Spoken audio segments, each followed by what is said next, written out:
निफ्टीमध्ये आज मॉर्निंगचा हा फर्स्ट ट्रेड आहे. इथे बघा इंडेक्स चार्ट आहे. फर्स्ट कॅन्डल बनली, नंतर एक रेजिस्टन्स आहे, वरती तो ब्रेक केला आणि आपण एंट्री केलेली आहे निफ्टीमध्ये 5 लॉटने. आणि आपली पोझिशन आता प्लसमध्ये 2000 प्लसमध्ये आपला ट्रेड चालू आहे. 147ची बाईंग आहे, 153 ट्रेड चालू आहे. वरती बघा एक रेजिस्टन्स आपण मार्क करून ठेवला, तिथपर्यंत हा ट्रेड जाऊ शकतो. आपण होल्ड करण्याचा प्रयत्न करूया ट्रेडला तिथपर्यंत.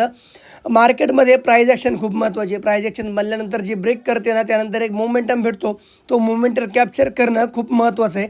आणि चांगली मुवमेंट आपल्याला भेटते. त्यानंतर आपण ह्या ट्रेडला होल्ड करू. एक चांगली मुवमेंट आपल्याला बघायला भेटेल, चांगला प्रॉफिट आपल्याला बघायला भेटेल.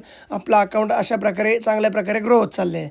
आणि बघा ट्रेड आपला प्रॉपर वरती चाललेला आहे. रिस्क ही सगळीकडे आहे. मार्केटमध्ये सुद्धा रिस्क आहे आणि रिअल आयुष्यामध्ये सुद्धा आपल्या रिस्कच आहे.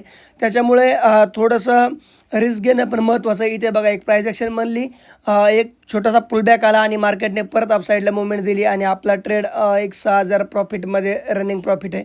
होल्ड केलेला आपण ट्रेडला बघा. आणि हे कॉइन 50 याच्यामध्ये आपल्याला ऑप्शनला 10x लिव्हरेज भेटतं. 6000 प्रॉफिट आहे, चांगलं प्रॉफिट आहे. मॉर्निंगला सकाळी सकाळी ते बुक करू आणि मार्केटमधून निघू.